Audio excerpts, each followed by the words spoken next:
This is a talk about being stung by things in your aquarium, poisoned, bitten. It is not all doom and gloom. It's mostly just funny anecdotes. With me getting hurt, my friends getting hurt. I hope you were at least entertained. I hope you learned something. Palythoa is the famous one that you could potentially poison yourself with. And this is probably the most likely thing to really do some damage to you or your family.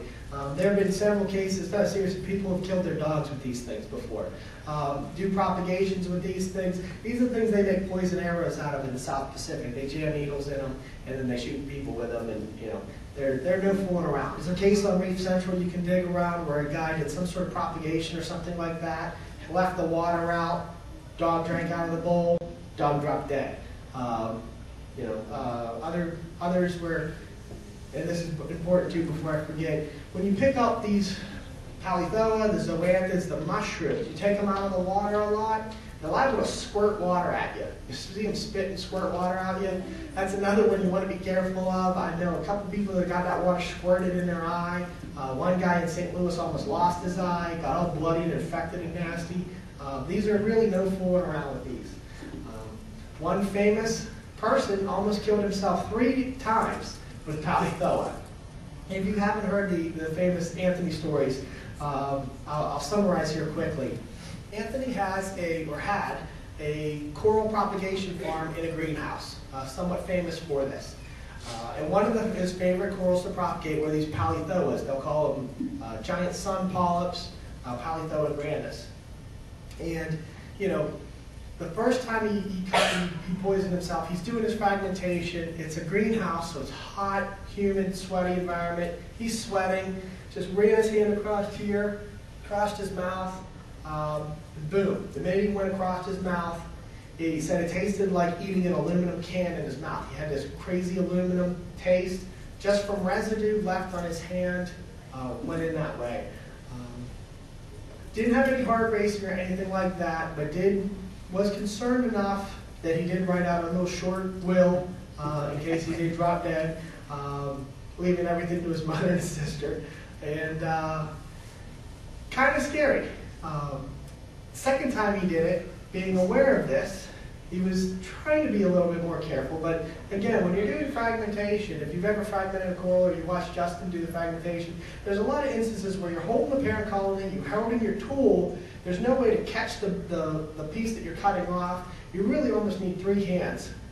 So he's doing this with a straight edge razor and cutting the pieces off and just dropping things, fumbling with things, wanted to free up his cutting hand, and he grabbed the razor with his lips.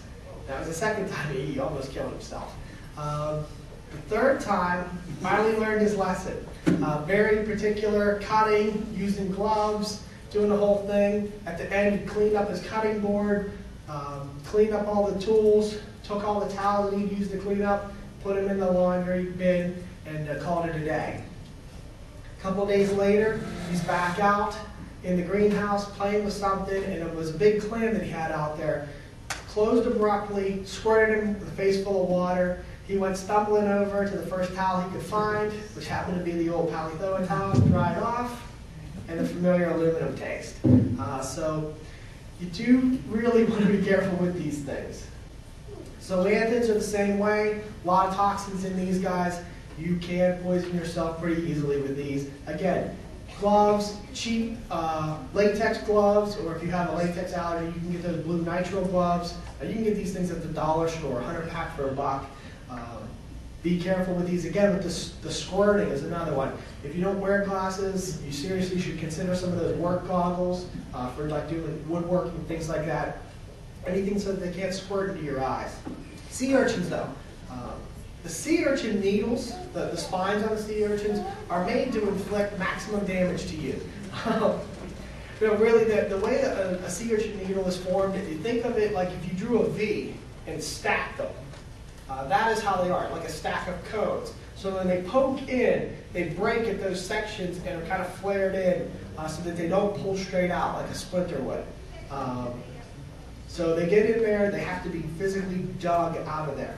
This is the one thing too where you can jab these through. I got jabbed in the hand and the meat here with 2 spines while wearing gloves. Although they were just those cheap Core Life gloves, the purple and orange gloves. Went 2 things right through the glove. Buried pretty good in my hand, had to be cut open and dug out. Mostly it's a D&M urchin that you have to worry about. You know, you're not going to get jabbed by a pencil urchin. They're blunt. The Eusideris, things like that aren't too bad. The little rock-boring urchins, maybe. But generally it's the little D&Ms. You buy them, they're cute. The body's about this big, the spines are this big. They get beach ball size relatively quickly. Kind of hard to cram them in your 29-gallon tank after a while. But they do interact with the bang-eyed cardinal fish, which is really cool to watch.